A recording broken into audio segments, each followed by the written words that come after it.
வணக்கம் நேயர்களே, நீங்கள் இணைந்திருப்பது இலங்கையின் முதல் தர செய்தி வழங்குனரான நியூஸ் ஃபர்ஸ்டின் வீக்கெண்ட் பிரதான செய்தி அறிக்கையுடன். உங்களுடன் நான் தனுஷியா ஞானசேகரன். விரிவான செய்திகளுக்குள் செல்ல முன்னதாக முதலில் இன்றைய நாளுக்கான தலைப்புச் செய்திகள். வெளிநாட்டு முதலீட்டாளர்களை அழைத்து வந்த தனியார் விமானம் அனுமதியின்றி நாட்டிலிருந்து வெளியேறியுள்ளது. இலங்கையின் கடல் எல்லை வரைபடத்தை தயாரிக்கும் கூட்டு வேலை திட்டத்தில் இந்திய யுத்த கப்பல் ஈடுபடுத்தல். இந்த கப்பலில் உள்ள சமுத்திர தகவல்களை சேகரிக்கும் இயலுமை தொடர்பில் அவதானம். கணக்காய்வாளர் சட்டத்தை நடைமுறைப்படுத்துவதில் மேலும் தாமதம் நிலவும் சாத்தியம். 2018ஆம் ஆண்டுக்கான அரச கணக்காய்வு நடவடிக்கைகளும் ஸ்தம்பிதம். ஏழைகளுக்கு பயன் தராத அபிவிருத்தி திட்டங்கள் தொடர்பில் அனுரகுமார் திசாநாயக்க அதிருப்தி. சிறுச கலையகத்தின் மீது கொடூர தாக்குதல் நடத்தப்பட்டு 10 வருடங்கள் பூர்த்தி. குற்றவாளிகள் தொடர்ந்தும் சுதந்திரத்துடன். இனி விரிவான செய்திகள்.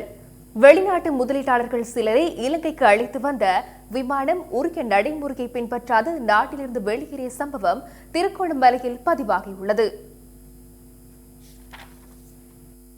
கிழக்கு மாகாண முன்னாள் ஆளுநர் ரோஹித வோகல்லாகமவின் அழைப்பிற்கமைய சிங்கப்பூர் மற்றும் ஹாங்காங்கை சேர்ந்த முதலீட்டாளர்கள் சிலரை ஏற்றிய தனியார் விமானம் இன்று பிற்பகல் திருகோணமலை சீனன்குடா விமானப்படை தளத்தில் தரையிறக்கப்பட்டது. இன்று முதல் தடவையாக சீனன்குடா விமான நிலையத்தில் சர்வதேச விமானம் ஒன்று புறப்பட்டது. கிழக்கு மாகாணத்தின் முதலீட்டை ஊக்குவிக்கும் முகமாக ஹாங்காங் வியாபாரிகள் சிலர் அவர்களின் சொந்த விமானத்தில் எமது அழைப்பை ஏற்று இங்கு வருகை தந்தனர். திணைக்களங்களின் உதவியுடன் வரலாற்றில் முதல் தடவையாக சீனன்குடாவிலிருந்து ஹாங்காங் ஊடாக வெளிநாடுகளுக்கு செல்லும் விமான சேவை ஆரம்பித்து வைக்கப்பட்டுள்ளது.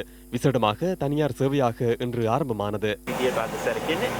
இந்த விஜயம் திருகோணமலை மற்றும் சர்வதேசத்துக்கு இடையிலான நேரடி விமான சேவையின் ஆரம்பம் என முன்னாள் ஆளுநர் தெரிவித்தாலும் குடிவரவு குடியகல்வு திணைக்களத்தின் சிரேஷ்ட அதிகாரி, விமானப்படை பேச்சாளர், உள்ளக மற்றும் உள்நாட்டு அலுவல்கள் மற்றும் அமைச்சின் செயலாளர் கமல் பத்மஸ்ரீ ஆகியோர் இதுகுறித்து அறிந்திருக்கவில்லை என்பது நாம் ஆராய்ந்த போது தெரியவந்தது.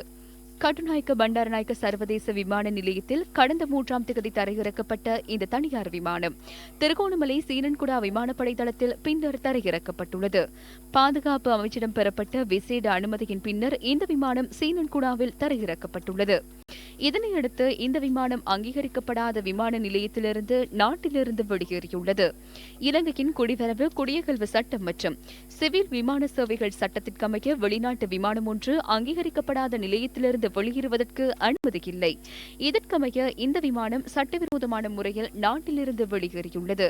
குடிவரவு குடியகல்வு திணைக்களத்தினால் நாட்டிலிருந்து வெளியேறுவதற்கு கப்பல்களுக்கு வழங்கப்படும் அனுமதியை பெற்று இந்த விமானம் நாட்டிலிருந்து வெளியேறியுள்ளதாக நியூஸ் ஃபர்ஸ்டுக்கு தகவல் கிடைத்துள்ளது.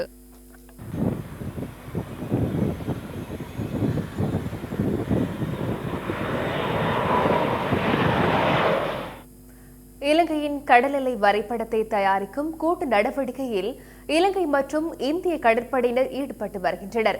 இதற்காக இந்திய கடற்படைக்கு சொந்தமான கப்பல் ஒன்று இலங்கைக்கு வந்துள்ளதாக கடற்படை தெரிவித்துள்ளது. இலங்கையின் கடல் எல்லை வரைபடத்தை தயாரிக்கும் கூட்டு நடவடிக்கையில் ஈடுபடுவதற்காக கடந்த 20ஆம் தேதி இந்திய கடற்படைக்கு சொந்தமான யமுனா கப்பல் கொழும்பு துறைமுகத்தை வந்தடைந்தது. கொழும்பிலிருந்து காலி வரையான கடற்பரப்பில் அளவீட்டு நடவடிக்கையில் 15 நாட்களாக இந்த கப்பல் ஈடுபடுத்தப்பட்டது. இந்த கப்பல் நேற்று முன்தினம் காலியை சென்றடைந்ததாக கடற்படை தெரிவித்தது. இந்திய கடற்படையின் இந்த கப்பலில் ஆழமான கடற்பரப்புகளில் வரைபட தயாரிப்பை முன்னெடுக்கும் தொழில்நுட்பம் அடங்கியுள்ளது. இந்த இந்திய கப்பல் நாளை முதல் 2 வார காலப்பகுதியில் தெற்கு கடற்பரப்பில் வரைபட தயாரிப்பு நடவடிக்கையில் ஈடுபட உள்ளதாக கடற்படை ஊடக பேச்சாளர் இசுர சூரிய பண்டார தெரிவித்தார். கடற்படையின் குழு ஒன்று இதில் இணையவுள்ளதுடன் அடுத்த மாதத்தில் இந்த கப்பல் நாட்டிலிருந்து வெளியேற உள்ளது. INS ஜமுனா நௌகாව 2004 சுனாமி INS யமுனா எனப்படும் கப்பல் சுனாமியின் போது இந்தியாவிலிருந்து அனுப்பப்பட்ட முதலாவது கப்பல்களில் ஒன்றாகும். இதனை சமுத்திர கண்காணிப்பு கப்பல் என்றே அடையாளப்படுத்துவோம். சமுத்திரத்தின் முழுமையான விடயங்களையும் ஆராயக்கூடிய தொழில்நுட்பம் இந்த கப்பலில் காணப்படுகின்றது. வரைபட தயாரிப்பு மாத்திரமின்றி இந்த கப்பலில் மேலும் பல தொழில்நுட்பங்கள் உள்ளன. வரைபட தயாரிப்பை முன்னெடுப்பதுடன் எமது கடற்பரப்பின் அனைத்து விடயங்களையும் சேகரிப்பதற்கான இயலுமையும் இந்த கப்பலில் உள்ளது. இங்கே பிரச்சனை உள்ளது. நாட்டின் சுயாதீன தன்மையான எமது நாட்டிற்கே உரித்தான விடயங்கள், தேசிய வளம், அந்த வளத்தின் ரகசியம் 3ஆம் தரப்பை சென்றடைய முடியும் என்பது நமது நாட்டின் சுயாதீன தன்மைக்கு அச்சுறுத்தலாகும். குறிப்பாக பூகோள போட்டி காணப்படும் நிலையில் சீன இந்திய பூகோள கேந்திர போட்டி காணப்படும் நிலையில் இந்திய கடற்படையின் கப்பல் இவ்வாறான நடவடிக்கைகளில் ஈடுபடுகின்றமையினால் நமக்கு பல அச்சுறுத்தல்கள் ஏற்பட முடியும். යාත්‍රාවක් මෙවැනි කටයුත්තක් කිරීම පිළිබඳ අභියෝග රැසකට අපිට මුහුණ දෙන්න. பல்வேறு தடைகளுக்கு மத்தியில் கணக்காய்வு சட்டம் மூலம் கடந்த வருடம் ஜூலை மாதம் 5ஆம் தேதி நிறைவேற்றப்பட்டது. அது நிறைவேற்றப்பட்டு சில மாதங்கள் கடந்துள்ள போதிலும் கணக்காய்வு சட்டம் மூலம் ஊடாக நடவடிக்கைகளை முன்னெடுப்பதற்கு இதுவரை முடியாமல் போயுள்ளது. 2015ஆம் ஆண்டு ஜனவரி மாதம் 8ஆம் தேதி ஆட்சிக்கு வந்த நல்லாட்சி அரசாங்கத்தின் முக்கிய தேர்தல் வாக்குறுதியாக திகழ்ந்த கணக்காய்வு சட்ட மூலத்தை அந்த ஆட்சியின் முதல் 100 நாட்களுக்குள் நிறைவேற்றுவதற்கு எதிர்பார்க்கப்பட்டது. 2015ஆம் ஆண்டு மே மாதம் 15ஆம் தேதி நிறைவேற்றப்பட்ட 19வது அரசியலமைப்பு திருத்தம் ஊடாக அமைக்கப்பட்ட ஆணைக்குழுக்களுக்கிடையே கணக்காய்வு குழுவும் உள்ளடக்கப்பட்டது. அத்துடன் அந்த குழுவுக்கான பிரதிநிதிகளும் நியமிக்கப்பட்டனர். பல்வேறு சந்தர்ப்பங்களில் திருத்தப்பட்ட கணக்காய்வு சட்ட மூலம் பாராளுமன்றத்தில் முன்வைக்கப்பட்டு நீண்ட தாமதத்தின் பின்னர் 2018ஆம் ஆண்டு ஜூலை மாதம் 5ஆம் தேதி நிறைவேற்றப்பட்டது. 3 மாதங்களுக்கு அதிக காலம் கடந்துள்ள போதிலும் கணக்காய்வு சட்டத்தை நிறைவேற்றும் அதிகாரமுள்ள அரச கணக்காய்வு சேவை நிறைவேற்றப்படுவது எப்போது? இன்று வரை அரச கணக்காய்வு சேவை நிறுவப்படாமையினால் ஆணைக்குழுவின் செயற்பாடுகளை முழுமையாக முன்னெடுக்க முடியாதுள்ளது என்பது உண்மை. சில அரச பிரிவுகளில் இருந்து வரும் தாக்கத்தினால் அவ்வாறான நிலைமை உள்ளது. ஜனாதிபதியின் செயலாளர் தலைமையிலும் குழு ஒன்று நியமிக்கப்பட்டது. சேவைக்கான யாப்பை தயாரிப்பதற்காக மற்றொரு குழு நியமிக்கப்பட்டது. கொடுப்பனவு மற்றும் சேவை ஆணைக்குழுவூடாக மீண்டும் மீண்டும் அரச கணக்காய்வு சேவையை பழைய இடத்திற்கே தள்ளும் முயற்சி முன்னெடுக்கப்படுகின்றது. சாதாரண சம்பளமே தீர்மானிக்கப்பட்டுள்ளது. இதனால் அதில் சேவையாற்றுவதற்கு அதிகாரிகள் விருப்பம் தெரிவிக்கவில்லை. இதன் காரணமாகவே இந்த நிலைமை மேலும் உக்கிரமடைந்துள்ளது.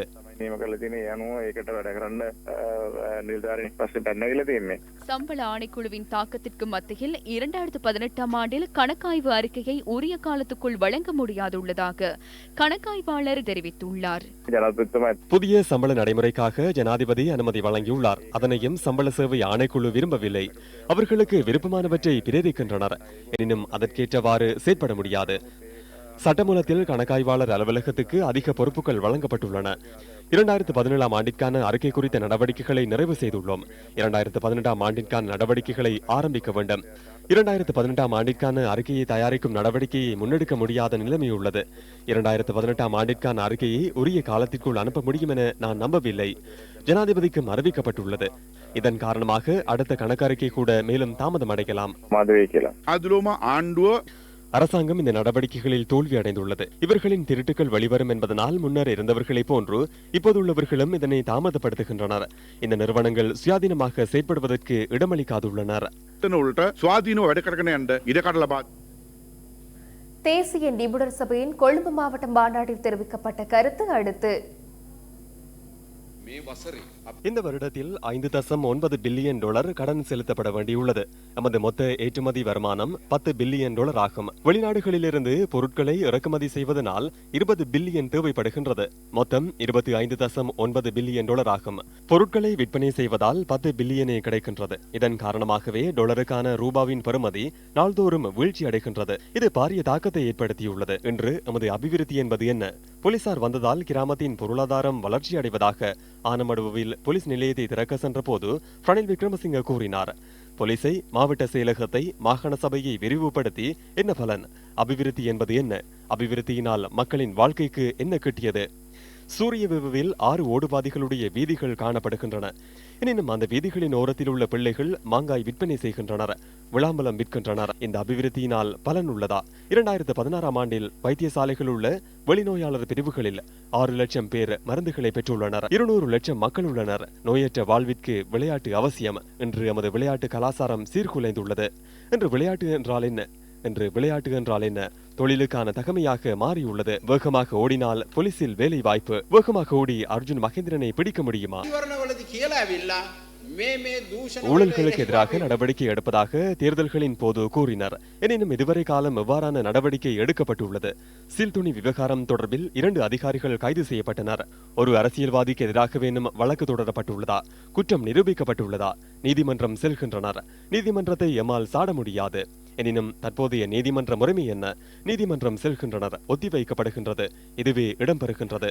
சிறைச்சாலைகளில் எவ்வாறான நிலை உள்ளது? சிறைச்சாலையிலிருந்து குற்றம் வழிநடத்தப்பட்டதாக உயர்மட்டத்திலிருந்தும் கூறப்படுகின்றது. இந்த நிறுவனம் அரசாங்கத்தின் கீழே காணப்படுகின்றது. இது அரச நிறுவனம். அவ்வாறாயின் ஆட்சியை முன்னெடுப்பவர்கள் இந்த நிறுவனங்களில் உள்ள ஊழல்களை இல்லாதொழித்து அவற்றை கட்டுப்படுத்தி மக்கள் நிறுவனமாக, மக்களுக்கு சேவையாற்றும் நிறுவனமாக மாற்ற வேண்டும். அவை இடம்பெறவில்லை. சிறையில் ஊழல் நடவடிக்கை காணப்படுகின்றது என 3 வருடங்களுக்கு முன்னர் கூறியிருக்க முடியும். அது இப்போதும் இடம்பெறுவதாக இன்றும் கூறுகின்றனர்.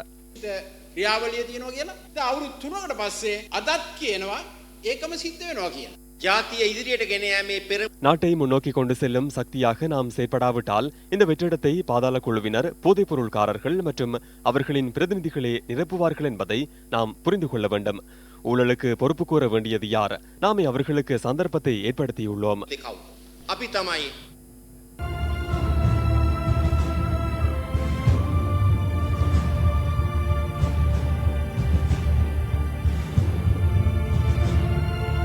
මේක මේ රටේ இது இலங்கையின் ஊடக ஒடுக்குமுறைக்காக எடுத்த ஒரு நடவடிக்கை. தற்போது சிரச நிறுவனத்தை இல்லாமல் செய்ய முயற்சிக்கின்றனர்.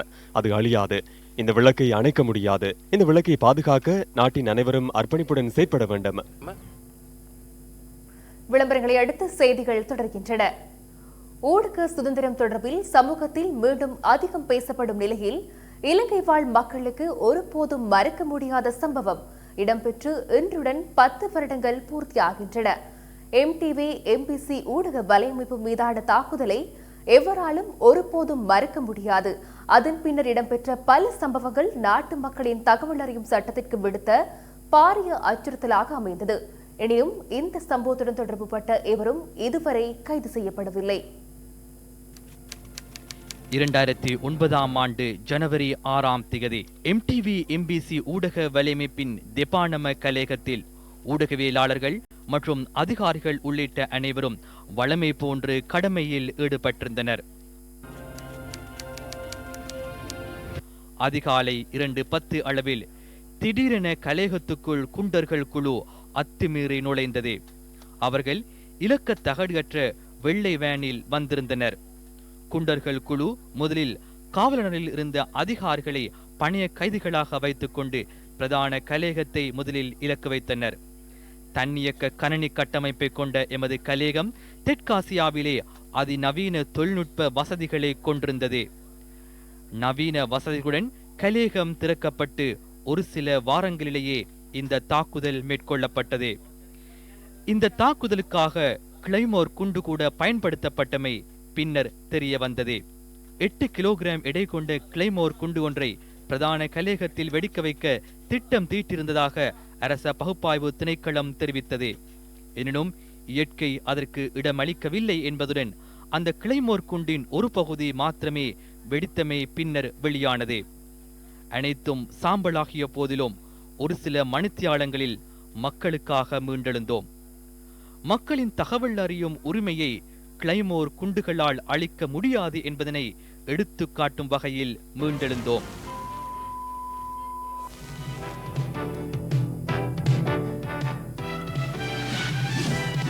MTV MBC studio complex in Depanama was attacked by an armed gang this. எம்மை வீழ்த்துவதற்காக மேற்கொள்ளப்பட்ட அனைத்து முயற்சிகளும் மக்கள் எம்முடன் இணைந்திருந்தமையினால் அவற்றை முறியடிக்க முடிந்தது என்பது தெளிவானது. பயங்கரவாத இந்த குண்டர் தாக்குதலுக்கு எதிராக முன்னிற்க வேண்டும். இது முதல் சந்தர்ப்பம் அல்ல. இவ்வாறான சம்பவம் இடம்பெற்ற இறுதி சம்பவமாக இது அமையாது. எனினும் அவதானத்துடன் இந்த நிலைமையை எதிர்நோக்க தயார். அனைத்து ஊடக நிறுவனங்களும் இணைந்து இதனை எதிர்நோக்க தயாராக வேண்டும் என்பதை தெளிவாக கூற வேண்டும்.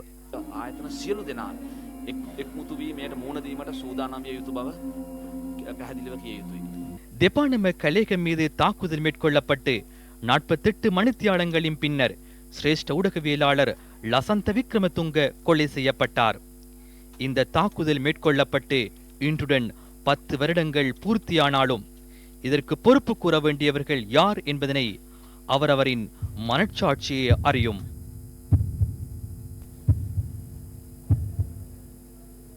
பிரதமர் ரணில் விக்ரமசிங்க கதிர்காம திருத்தலத்திற்கு சென்று இன்று வழிபாடுகளில் ஈடுபட்டார். ஏழுமலை விகாரைக்கு சென்று பிரதமர் விகாராதிபதியிடம் ஆசி பெற்றுக் கொண்டார். இதேவேளை கதிர்காமம் கிரிவிகாரைக்கு நேற்று பிற்பகல் சென்ற பிரதமர் சமய வழிபாடுகளில் ஈடுபட்டார்.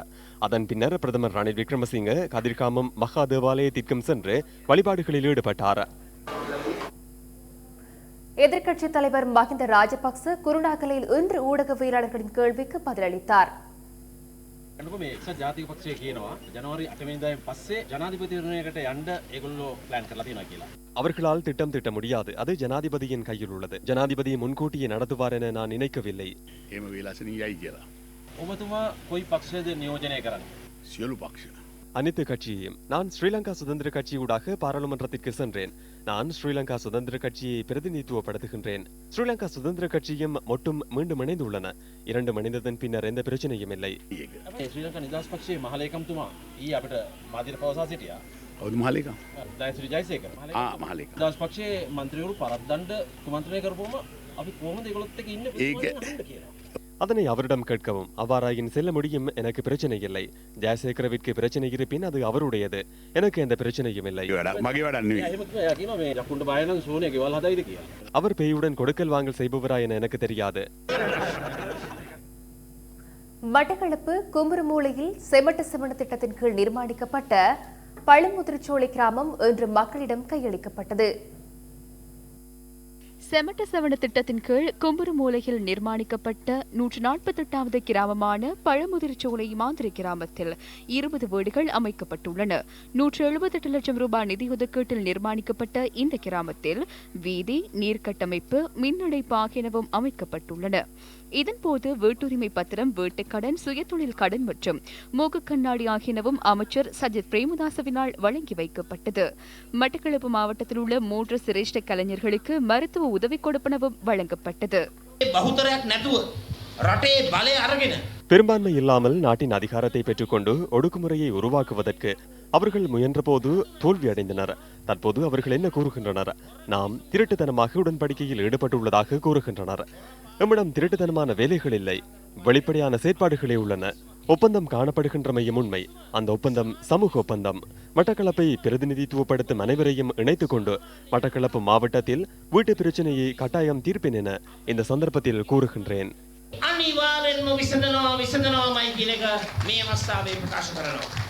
எங்களுக்கு கௌரவ சஜித் பிரேமதாசா அமைச்சர் அவர்கள் தேவையான வீடுகளை தருவதற்கு தயாராக இருக்கின்றார்.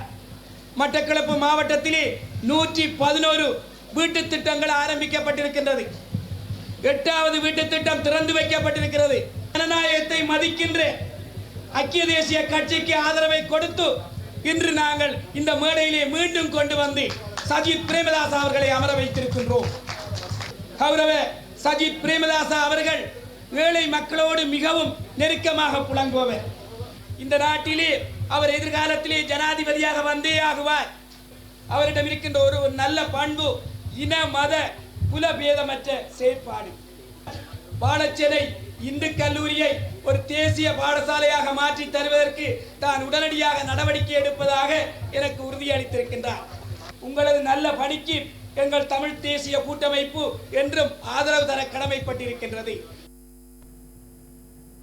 பெருந்தோட்ட தொழிலாளர்களுக்கு 1000 ரூபாய் அடிப்படை சம்பள உயர்வு கோரி அகரப்பத்தனையில் தனிநபர் கவனஈர்ப்பு நடவடிக்கை முன்னெடுக்கப்பட்டுள்ளது. அக்கரப்பத்தனை நகர சித்தி விநாயகர் ஆலயத்தில் நேற்று மாலை 6:30 முதல் இந்த கவனஈர்ப்பு நடவடிக்கை ஆரம்பிக்கப்பட்டுள்ளது. சுப்பையா சத்யேந்திரா என்பவரால் இந்த கவனஈர்ப்பு நடவடிக்கை தொடர்ந்து முன்னெடுக்கப்பட்டு வருகின்றது. குறித்த நபர் 108 மணித்தியாலங்கள் வரை பூஜை வழிபாடுகளில் ஈடுபடுவதாக எமது செய்தியாளர் தெரிவித்தார். 1000 ரூபாய் சம்பளம் எந்த நிபந்தனையும் இல்லாமல் கிடைக்கணும்னு கேட்டு தான் செஞ்சோம். அது காலந்தாமதமாக அப்படியே நாட்கடத்தி செல்லக்கூடியதாக இருக்குது. எனவே இந்த 108 மணித்தியாலங்கள் தேங்காய் உடைத்து இறை வழிபாடோடு தொடர்ந்து செஞ்சு கொண்டு போகிறோம். இராஜாங்க அமைச்சர் வடிவேல் சுரேஷின் செயற்பாட்டிற்கு எதிர்ப்பு தெரிவித்து பசறையில் இன்று கையெழுத்து வேட்டை ஒன்று முன்னெடுக்கப்பட்டது. இந்த கையெழுத்து வேட்டை பசறை பஸ் நிலையத்துக்கு முன்பாக இடம்பெற்றது. ஐக்கிய தேசிய கட்சியை பாதுகாக்கும் பொது கூட்டணியினால் இந்த கையெழுத்து வேட்டை ஏற்பாடு செய்யப்பட்டிருந்தது.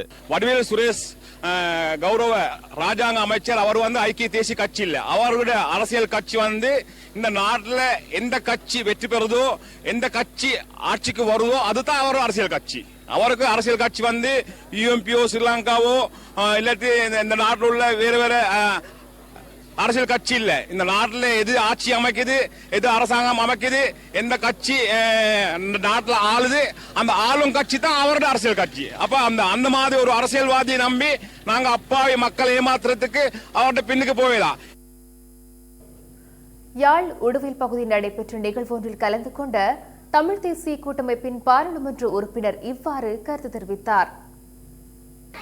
நாங்கள் இந்த வருடத்தை எப்படியாகிலும் எங்களுடைய இனத்தினுடைய மீட்புக்காக, எங்களுடைய இனத்தின் விடிவுக்காக, தேசிய பிரச்சினைக்கான தீர்வு வருகிற வருடமாக மாற்ற வேண்டும் என்பதிலே மிகவும் உறுதியாக இருக்கிறோம். நாட்டில் ஏற்பட்ட குழப்பங்களின் காரணமாக இந்த சூழ்நிலை இப்பொழுது இல்லாமல் போய்விட்டதா என்கின்ற ஆதங்கம் பலருக்கு ஏற்பட்டிருக்கிறது. ஆனாலும் மாறுகிற எந்த சூழ்நிலையிலேயும் புதிய சந்தர்ப்பங்கள் உருவாகி கொண்டுதான் இருக்கின்றன. மல்லாகம் வடக்கு கிராமத்தில் நடைபெற்ற நிகழ்வில் கலந்து கொண்டிருந்த பாராளுமன்ற உறுப்பினர் தர்மலிங்கம் சித்தார்த்தன் இவ்வாறு கருத்து தெரிவித்தார். ஒரு நியாயமான தீர்வை இந்த அரசாங்கத்துக்குள் எதிர்பார்க்க முடியாது. ஆனால் அதற்காக நாங்கள் எங்களுடைய முயற்சிகளையும் கைவிட முடியாது.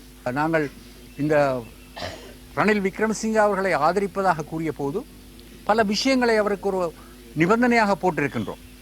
இந்த அபிவிருத்தி உட்பட, தீர்வு உட்பட, வேலையற்றவர்களுடைய வேலை உட்பட நாங்கள் அவருக்கு சொல்லியிருக்கின்றோம், இவைகள் செய்யப்பட வேண்டும். இவைகள் நீங்கள் செய்ய தவறுவீர்களாக இருந்தால் காலக்கிரமத்தில் நாங்கள் உங்களுக்கு எதிராக வாக்களிக்க வேண்டிய நிலை ஏற்படும் என்பதை மிக தெளிவாக அவருக்கு சொல்லியிருக்கின்றோம். முன்னாள் மத்திய வங்கி ஆளுநர் அர்ஜுன மகேந்திரனின் தந்தையான சாலி மகேந்திரன் இன்று தி ஐலண்ட் பத்திரிகைக்கு கடிதம் ஒன்றை அனுப்பியுள்ளார். தனது மகனை எவ்வாறு குற்றவாளியாக அடையாளப்படுத்தினீர்கள் என அவர் இந்த கடிதத்தில் வினவியுள்ளார். தனது மகனை குற்றவாளியாக அடையாளப்படுத்துவதற்கு காணப்படும் சாட்சியங்கள் என்ன என சாலி மகேந்திரன் வினவியுள்ளார். அர்ஜுன் மகேந்திரனுக்கு தற்போது அரசியல் செயற்பாடுகளில் நியாயம் கிடைக்கவில்லை என நம்புவதாகவும் அவர் தனது கடிதத்தில் குறிப்பிட்டுள்ளார். பிட்டிப்பன குழு, உயர்நீதிமன்றம் மற்றும் கோப் குழுவில் அர்ஜுன் மகேந்திரன் எந்த குற்றத்தையும் செய்ததாக குறிப்பிடப்படவில்லை என அவர் மேலும் குறிப்பிட்டுள்ளார். அதன் பின்னரே முறைகள் கொடுக்கல் வாங்கல் தொடர்பில் ஆராய்வதற்கு ஜனாதிபதி ஆணைக்குழு நியமிக்கப்பட்டது. அர்ஜுன் மகேந்திரன் மீண்டும் நாட்டுக்கு திரும்பினால் அது பாரிய விடயமாக மாறும். சுதந்திர தினத்தன்று அர்ஜுன் அலோசியஸை கைது செய்ததன் மூலம் இதன் அரசியல் தேவை வெளிப்பட்டதாக சாலி மகேந்திரன் தனது கடிதத்தில் மேலும் குறிப்பிட்டுள்ளார். அரசியல்வாதிகள் தமது ஊடக நண்பர்களுடன் இணைந்து அர்ஜுன் மகேந்திரனை 4 வருடங்களுக்கு அரசியல் கட்சி ஒன்றுக்கு ஊழல் குற்றச்சாட்டை முன்வைப்பதற்கு பயன்படுத்துவதாகவும் முன்னாள் மத்திய வங்கி ஆளுநரின் தந்தையான சாலி மகேந்திரன் தனது கடிதத்தில் குறிப்பிட்டுள்ளார். எனினும் உண்மை இதற்கு முற்றிலும் வேறுபட்டதல்லவா? சாலி மகேந்திரன் குறிப்பிடும் பிட்டிப்பன குழுவை பிரதிநிதித்துவப்படுத்தியது ஐக்கிய தேசிய கட்சியின் 3 சட்டத்தரணிகளே. கோப் குழுவுக்கு விரல் நீட்ட முடியாது. தகவல்களை திரட்டும் அதிகாரம் மாத்திரமே அந்த குழுவுக்கு உள்ளது. உயர்நீதிமன்றம் முறைகள் கொடுக்கல் வாங்கல் தொடர்பில் வழக்கு விசாரணைகளை இதுவரை மேற்கொள்ளவில்லை என்பதும் முழு நாடும் அறிந்த விடயமே. சாலி மகேந்திரன் குறித்த பத்திரிகைக்கு இவ்வாறு கூறியிருந்தாலும் அவரின் கூற்று முற்றிலும் பொய்யானதும் அடிப்படையற்றதும் என்பது ஜனாதிபதி ஆணைக்குழுவின் அறிக்கையில் உறுதியாகின்றது. மேற்கோள் ஆரம்பம். பெர்பச்சுவல் நிறுவனம் பெற்றுக்கொண்ட முழு தொகையின் ஒரு பகுதி மத்திய வங்கியின் உள்ளக தகவல்களை பெற்றுக்கொண்டு மற்றும் சந்தையை தெரிவுபடுத்தி பெற்றுக்கொள்ளப்பட்டுள்ளதுடன் அதன் பெறுமதி கிட்டத்தட்ட 8,529 மில்லியன் ரூபாயாகும். மேற்கோள் முடிவு.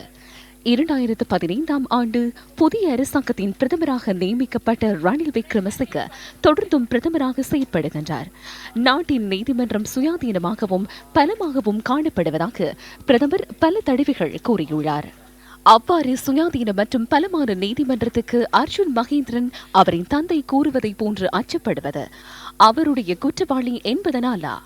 நியூஸ் ஃபர்ஸ்ட் உள்ளிட்ட தனியார் ஊடக நிறுவனங்கள் தொடர்ந்தும் தடயவியல் கணக்காய்வு மேற்கொள்ள வேண்டும் என கோரின. முறைகள் ஆணைக்குழுவின் அறிக்கை 2017ஆம் ஆண்டு டிசம்பர் மாதம் ஜனாதிபதியிடம் கையளிக்கப்பட்டது. 1 வருடம் கடந்தும் இந்த பாரிய நிதி மோசடி தொடர்பில் தடயவியல் கணக்காய்வு மேற்கொள்ளப்படவில்லை. அர்ஜுன் மகேந்திரனின் தந்தையான சாலி மகேந்திரனுக்கு கூற வேண்டிய சில விடயங்கள் காணப்படுகின்றன. ஊழல் மிக்க முறைகள் கொடுக்கல் வாங்கல் தொடர்பில் ஜனாதிபதி ஆணைக்குழுவின் அறிக்கை மாத்திரமே இதுவரை வெளிவராதுள்ளது. முழு நாடும் கோரிய வருடாந்த கணக்காய்வு அறிக்கை எதிர்காலத்தில் சமர்ப்பிக்கப்பட உள்ளது. ஆகவே ஊடகங்கள் மீது குற்றச்சாட்டு சுமத்துவதை விடுத்து தனது மகன் மற்றும் அவரின் நெருங்கிய அரசியல்வாதிகள் இணைந்து நடாத்திய இந்த ஊழல் கொடுக்கல் வாங்கல் தொடர்பிலான உண்மையை புரிந்து கொள்ள வேண்டும். மேலும் பல்வேறுபட்ட தகவல்கள் எம்மிடம் உள்ளன. கண்ணாடி வீட்டிலிருந்து கல் எறிவதை தவிருங்கள். பாராளுமன்றம் கலைக்கப்பட்டு தேர்தலை கோரிய பொழுது அது ஜனநாயக விரோத செயற்பாடு என கூறி அலரி மாளிகை ரணில் விக்ரமசிங்க தங்கியிருந்தார். உண்மையில் அது ஜனநாயகத்துக்கான தேவையல்ல. மத்திய வங்கியில் இடம்பெற்ற திருட்டு சம்பவம் வெளியே வந்து தான் சிறைக்கு செல்ல வேண்டி ஏற்படும் என்று அவர் நினைத்தார். அதனை தடுப்பதற்காக அந்த அனைத்து போராட்டங்களையும் மேற்கொண்டார். தமிழ் தேசிய கூட்டமைப்பு கூறுவதை போன்று பிப்ரவரி 4 முன்னர் அரசியலமைப்பினை கொண்டுவருவதற்கு ஒத்துழைப்பு வழங்குவதாக கூறிக்கொண்டு அர்ஜுன் மகேந்திரனை காப்பாற்றுவதற்காகவே முயற்சிக்கின்றார். நீதிமன்ற செயற்பாடுகளை மறைப்பதற்காகவே இவ்வாறு செயற்படுகின்றார். இலங்கை தொழிலாளர் காங்கிரசின் உபத்தலைவர் சந்தனம் அருள்சாமி தமது 59வது வயதில் இன்று காலமானார். உடல்நலக் குறைவினால் இன்று அதிகாலை வைத்தியசாலையில் அனுமதிக்கப்பட்ட சந்தனம் அருள்சாமி சிகிச்சை பலனின்றி காலமானார். அன்னாரின் பூதவுடல் அவரது இல்லத்திற்கு கொண்டு செல்லப்பட்டுள்ளதுடன் இறுதி கிரியைகள் நாளை மாலை இடம்பெறவுள்ளன. 1959ஆம் ஆண்டு பிறந்த அருள்சாமி தனது 16வது வயதில் இலங்கை தொழிலாளர் காங்கிரஸில் தொழிற்சங்கவாதியாக இணைந்து கொண்டார். அதன் பின்னர் 1993ஆம் ஆண்டு இலங்கை தொழிலாளர் காங்கிரஸ் சார்பில் போட்டியிட்டு மத்திய மாகாண சபை உறுப்பினராக தெரிவானார். 1998ஆம் ஆண்டு இடம்பெற்ற மேல்மாகாண சபை தேர்தலில் மலையக மக்கள் முன்னணி சார்பில் போட்டியிட்டு வெற்றி பெற்றார். 2005ஆம் ஆண்டு முதல் 2008ஆம் ஆண்டு வரை மத்திய மாகாண தமிழ் கல்வி அமைச்சராக செயற்பட்ட சந்தனம் அருள்சாமி 2010ஆம் ஆண்டு பாராளுமன்ற உறுப்பினராகவும் செயற்பட்டார். அதன் பிறகு மீண்டும் இலங்கை தொழிலாளர் காங்கிரசுடன் இணைந்து கொண்டவர் 2013ஆம் ஆண்டு இலங்கை தொழிலாளர் காங்கிரசின் உபதலைவராக நியமிக்கப்பட்டார். மறைந்த அருள்சாமியினுடைய இழப்பு இலங்கை தொழிலாளர் காங்கிரஸுக்கு ஒரு பெரிய தாக்கம். ஏன்னா இன்னைக்கு சம்பள உயர்வு பிரச்சனையில் பேச்சுவார்த்தை கூட அவருடைய பங்களிப்பு முழுமையாக இருந்தது. முல்லைத்தீவு ஐயன்குளம் பகுதியில் பல லட்சம் ரூபாய் செலவில் அமைக்கப்பட்ட யானை வேலி செயலிழந்துள்ளதாக பிரதேச மக்கள் கூறுகின்றனர். முல்லைத்தீவு ஐயன்குளம் பகுதியில் அமைக்கப்பட்ட யானை வேலி செயலிழந்து 3 வருடங்கள் கடந்துள்ளதாக மக்கள் கூறுகின்றனர். இதனால் காட்டு யானைகள் கிராமங்களுக்குள் உட்புகுந்து சொத்துக்களுக்கு சேதம் விளைவிப்பதுடன் உயிர் அச்சுறுத்தலும் நிலவுகின்றது. 20 கிலோமீட்டர் நீளமான இந்த வேலி சுமார் 20 லட்சம் ரூபாய் செலவில் அமைக்கப்பட்டதென எமது செய்தியாளர் கூறினார். வனஜீவராசிகள் திணைக்களத்தினால் 2017ஆம் ஆண்டில் அமைக்கப்பட்ட இந்த யானை வேலி சில மாதங்கள் கடப்பதற்கு முன்னரே செயலிழந்துள்ளது. யானை வேலி செயலிழந்துள்ளமையினால் இந்த பகுதியில் உள்ள 250க்கும் மேற்பட்ட குடும்பங்கள் அச்சுறுத்தலை எதிர்நோக்கியுள்ளன. சாப்பாட்டு கண்டு விதைக்கிற நெல்லுகள் வாழ்வாதாரங்கள் எல்லாத்தையும் யானை அழிக்குது. பொழுதுபட்டா போக்குவரத்து செய்யல, அது யானை பிரச்சனை. ரோட்டுகள்ல யானை வந்து நிற்கும். யானை தொல்லை தாங்க முடியாத அதனால වසරේ දක්ෂතම ක්‍රීඩකයා මැතිව් අබේසිංහ.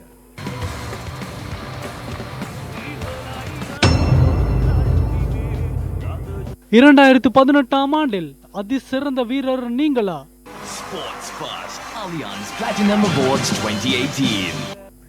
முதல் தர கழகங்களுக்கு இடையிலான கிரிக்கெட் தொடரில் இன்னிங்ஸ் ஒன்றில் அதிசிறந்த ஆற்றலை வெளிப்படுத்திய வீரராக மலிந்த புஷ்பகுமார பதிவானார்.